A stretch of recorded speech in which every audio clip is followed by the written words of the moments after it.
Hello developers, let's start developing. Today we're taking on the 12th day of the 2024 Advent of Code, and this time we have a surprise matrix.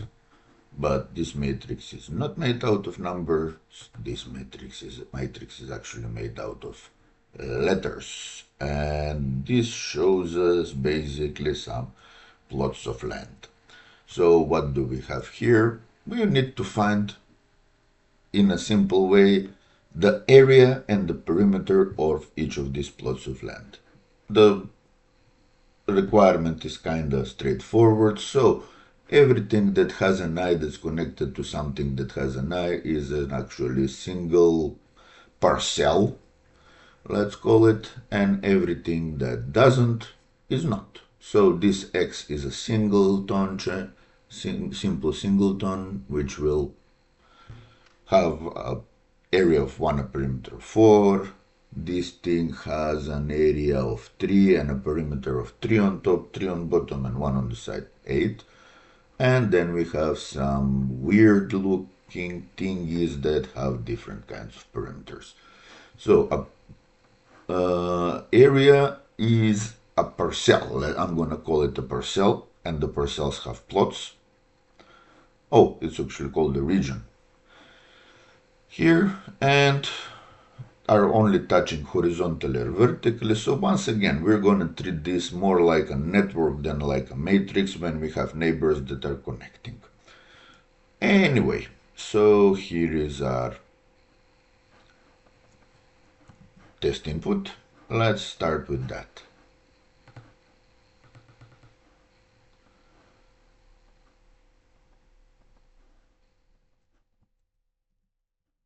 So it's obvious that it's our type of the input won't be a string array, it will be a string matrix. And of course, we're just gonna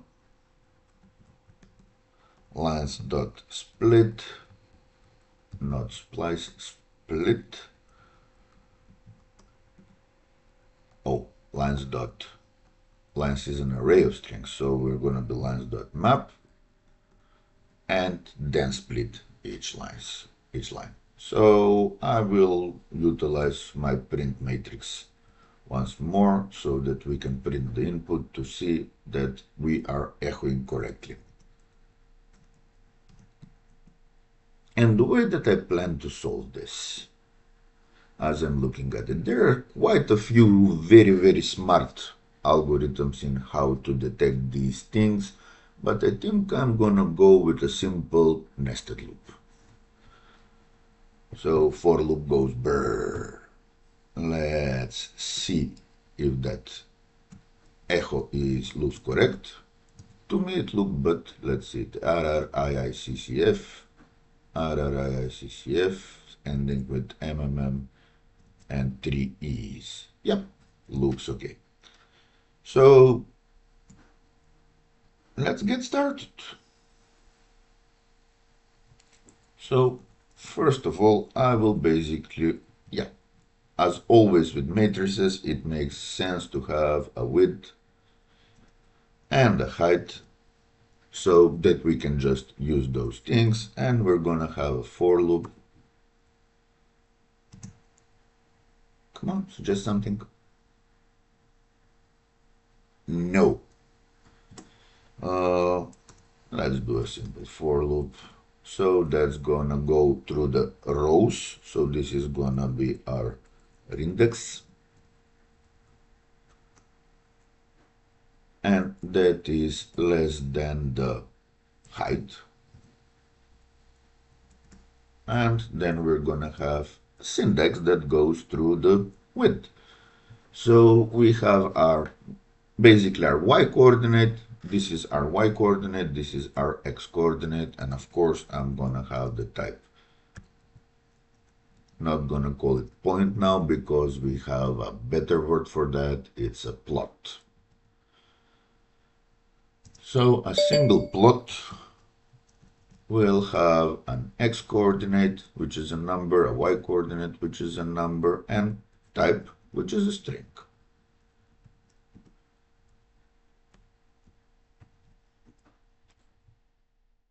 So we're just gonna have yet another thing here. I'm gonna call this regions.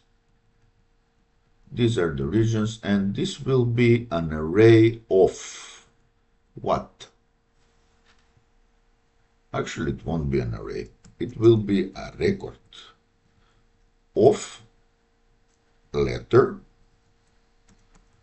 and then an array of plots.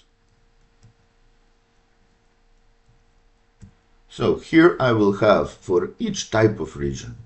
So what I will do is, for example, in this case, which has one region of type O and four regions of type X, I will have an object that has a property O as the key and then all the plots that have O and all the regions that have O. And then we can just have another types here that says region is an actual array of plots. So this will be an array of regions. Yep, that it makes much better sense. So here we can get the cell, which is the key. And I can say, if regions doesn't have a cell like that, well, create it. Doesn't have a set of that, we're gonna create it since we have a region. Now we need to basically, we need to take that out, and this will be an array, and inside that array, we're gonna need to find whether we belong to a region or not. And since we're looping this way and that way, this is the inner for loop, so we're looping that way and then we're looping that way, there might be a region where our plot is already there. Oh, and now we have a problem, and that problem is actually here as well. Let's see. What I wanted to do is basically, I'm gonna take this E and find out whether it belongs to a region.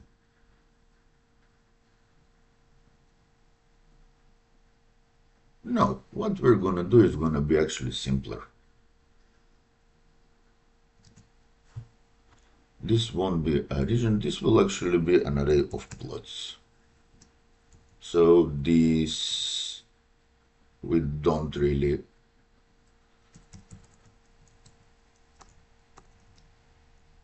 need that. It's not an array of regions, it's literally the plot map that we have, and I'm just gonna say if the plots don't have that, then do this, otherwise. So now we're just gonna take the cell plots, it's plot. Now actually, why not, we can be quite simple, dot push syntax index cell. So by using this, we're just gonna do a breakdown of everything. And let's see what we have in the plots array, plots object. So we just broke it down. So these are all the R's on the map. We have no idea whether they're continuous or not. These are all the I's on the map. These are all the C's. These are all the F's. These are all the V's, J's, E's, and S's at the very end. So for each of these, we're just gonna need to go through all of them. And now we have kind of independent tasks, since each set of letters is a task on its own. So we can just loop through them.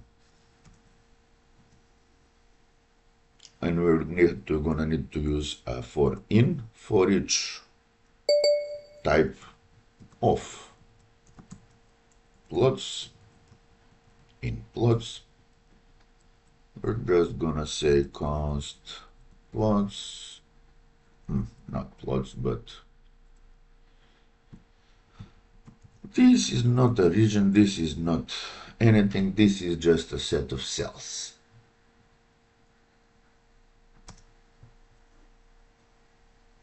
Let's create a queue of these, and this, we can be destructive here. Yeah, let's do that. Let's be destructive. So, which means we have our cells here. So we're gonna create a queue.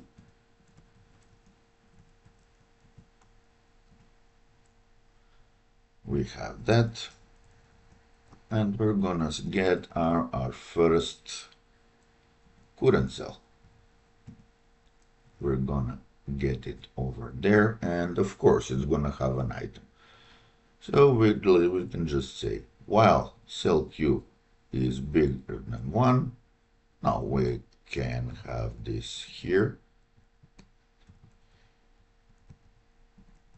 We're taking the current cell, so this will just loop through that. We really don't need the type. We don't need the type. We already know that all of these are the same, so the type is kind of unneeded. Let's leave it in, maybe we need it for part 2. So we have our current cell, and what do we do with it? We need to find out whether it's a part of a region. So whether there are some other cells that are connecting to it. Even if they are, we're just gonna remove them from the queue. And we're gonna need to, yeah, so this is a bad thing. We're just gonna do it this way. Yeah, we only take the first one and put it in the queue. So the first time that we're doing this queue actually becomes empty.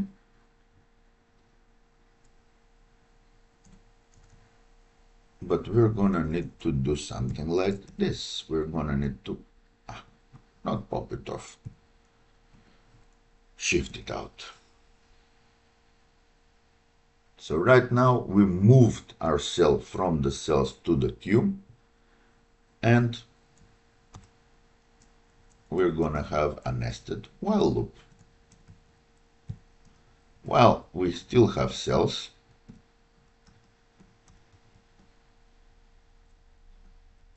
we're gonna create a cell queue, which means that we have our cells. We're gonna take a cell out of that, see if it's connected to something. If it is connected, plump it on.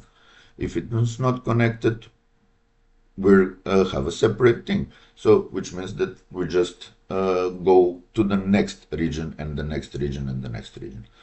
So each of these while cycles, in the bigger while cycles, will provide us with a single region.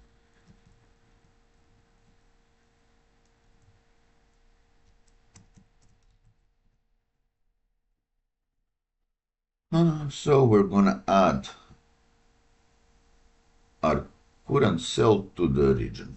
Yeah, that makes sense, since we already know that it's connected. So now we're gonna need to find out, these are the possible neighbors of this current cell, and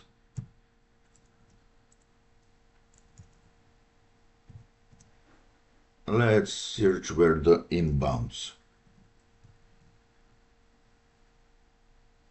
code was. Yeah, point inbounds. We're gonna reuse this code, only it's not a point, it's a plot.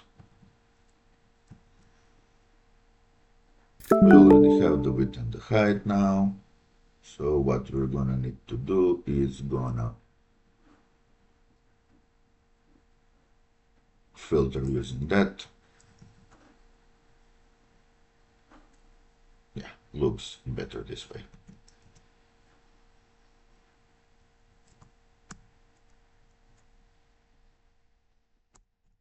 Yeah, that's a plot, point inbounds, the plot.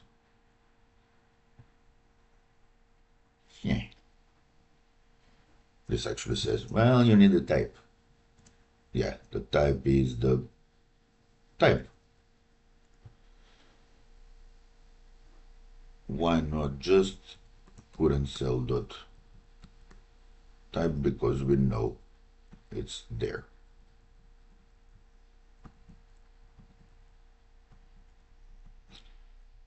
Oh, yeah.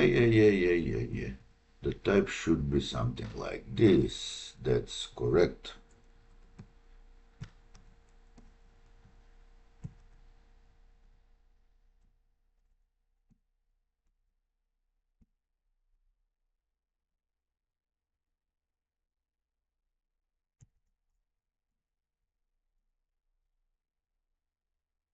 And I am gonna add another definition of something is in bound or not. So number, and this is a string.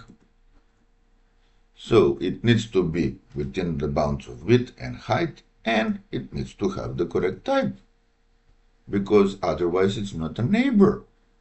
So by doing this thing, we're generating only the neighbors that are actually relevant neighbors. So we're eliminating if something goes to the left, so we eliminate something that goes to the right. We're just finding the possible actual neighbors. And now we need to find whether those neighbors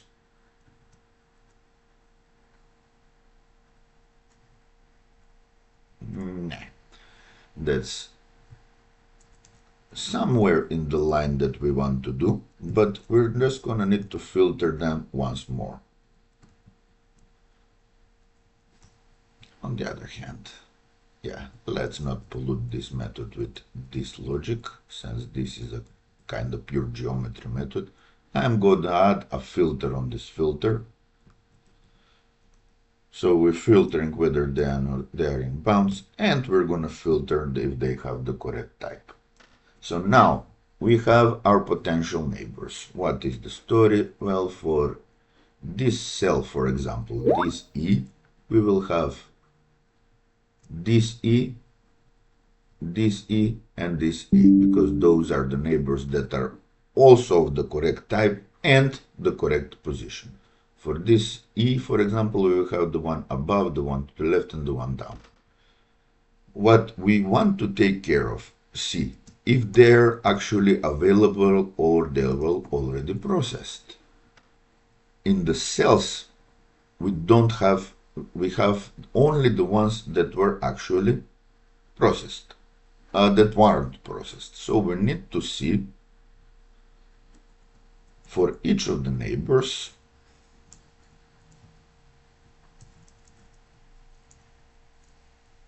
born in of neighbors,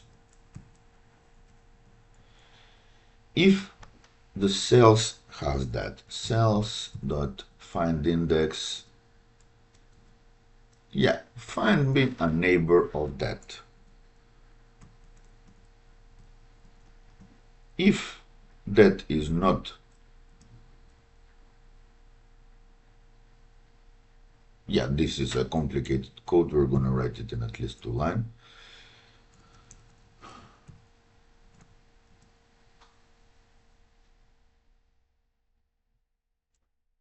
No, one more. So we're gonna take that cell out of, if we find such a neighbor, we're gonna take it out of the cells array. Then we're gonna remove it from the cells array.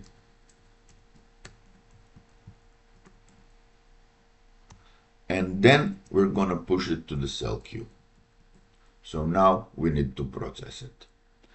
And yeah, it will get pushed to the region when we are processing it. So note that how the processing will go. We still have the issue of this. Now, this will find this as its neighbor, and then this will find this and this as its neighbors, and this will find this as its neighbor, and then this won't find this E as its neighbor because it's already been processed. and put to the queue. So this is kind of a variant of a flat fill when we are taking out items. And at the very end, we're gonna have a region after this while loops. So now we have a region. What is the area of that region? That's simple.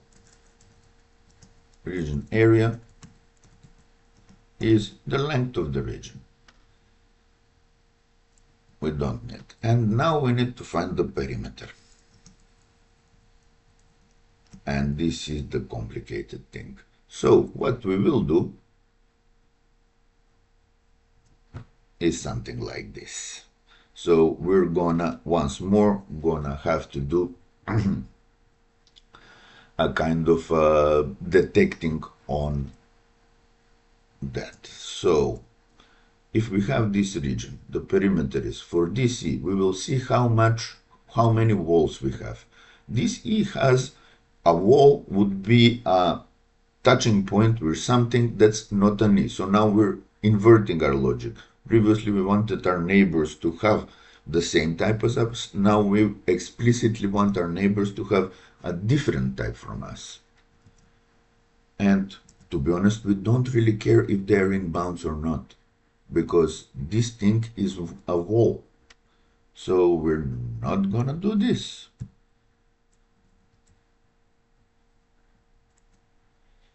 And so, but we will need to have a filter that we filter out that. So we filter out the actual that are of the same type. So now this will be a bit more complicated. So this P actually has only an X and a Y.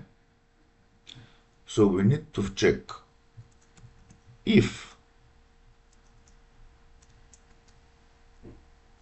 is in bounds, or actually point in bounds, this P with the width and the height, and yeah, this doesn't have a type. Let's actually have the point type, which has an X and a Y, and then plot is actually a point with a type.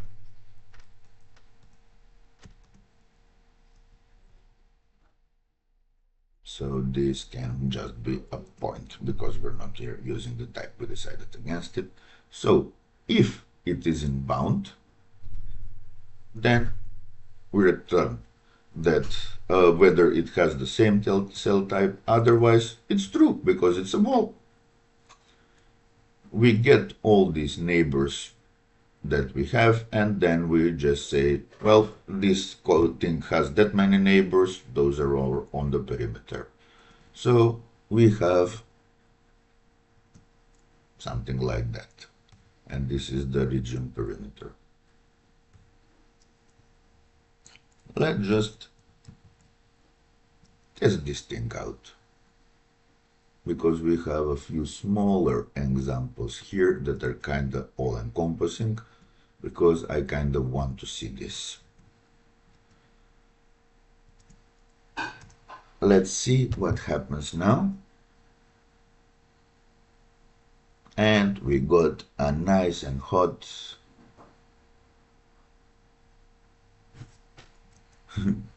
a nice and hot out of bounds expression. Out of bounds error. Yes, and of course we would. Why? Well, simply because here we are getting the value of the input without actually checking whether it's in bounds. First we say get the value and then check if it's in bounds. That's not gonna work. So we will actually do something different here. Yeah, I can put this somewhere around here. P doesn't have a type, but we can always say, after we make sure that it's in bounds, we can get its type here and then check it against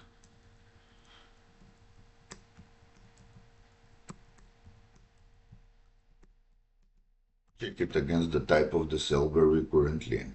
Yeah, that totally makes sense, because we don't, until we know that we are in bounds, we know what the current cell has a type. Another trick that I sometimes do is that I'm gonna take this input and then I'm gonna say, well, 3, 4, 5, 6.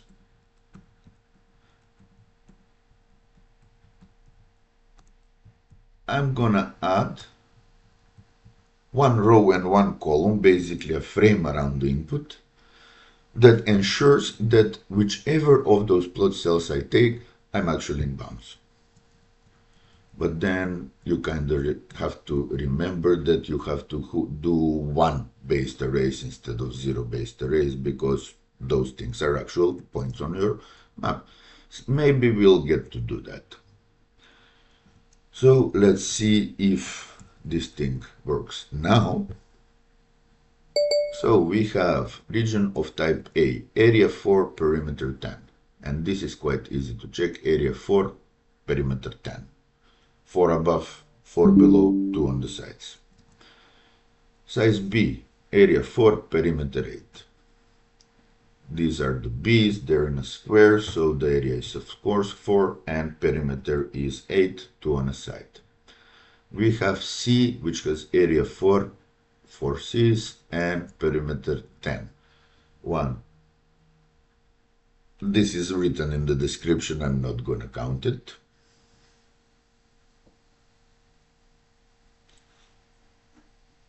A and C, B and E were perimeter 8, C has a perimeter 10. And alone D is perimeter 4, area 1. Yeah, that's great. Let's check it on another example. This seems to be working.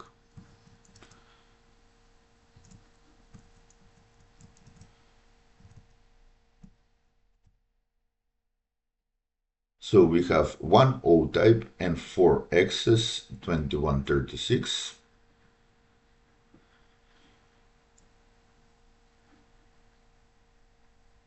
(21, 36), and the other was as 1 and 4.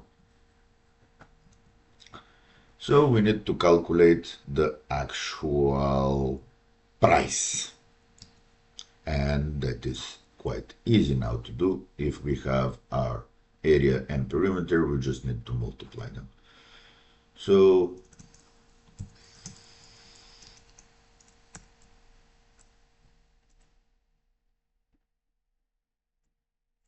instead of logging it out,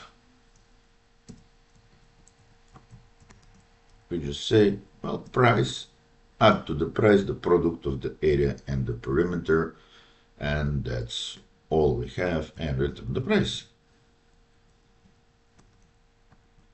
Let's see, for this input, do we have the price? The second example, 772.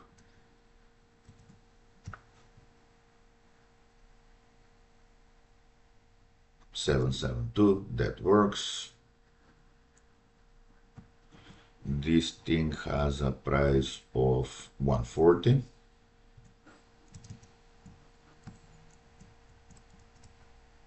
Let's check that. 140, and the proper test input, we should get 1930. Let's see if we get 1930. Yeah, we got it. That is all okay. So now we can go to the Goliath. This is a kind of a bigger, it's 140 by 140, so a lot of cells. Let's see if this runs in any kind of Fast enough? Yeah, 101 milliseconds, I would say it's fast enough. And let's see if we have the correct value. You know what? We do. Our algorithm was quite okay and it worked. Let's see what we have here. They qualify for a bulk discount. Using perimeters, you use the number of sides. Each straight section of the fence counts as a side. Oh, now we need to calculate it in another way. It was easy. Now we will need to add detection whether a wall is actually connected to another wall. So that will be quite fun to do, but that we'll do in a separate video when we take on part 2. For now, that is it. We got a star. We are up to 21 stars at the moment. And where is this? This year is the 10th year that Advent of Coast is running. I'm proud to say I participated each year from the very beginning. I think I got hooked on this in 2015, the first event on day 6 or 7. Oh, I still remember some of the days, especially the ones when we had to poison some elves or things like that. So this most likely is a huge and beautiful number 10, and we have some things that I already recognize. This is the tree from the first year. This is part of water. This is an island or something like that. Some of the maps, the beautiful ASCII maps that we have gotten through the years. Anyway, thank you for being with me. Don't forget to mash the buttons. Don't forget to add a comment if you want. Don't touch the bad button and keep developing.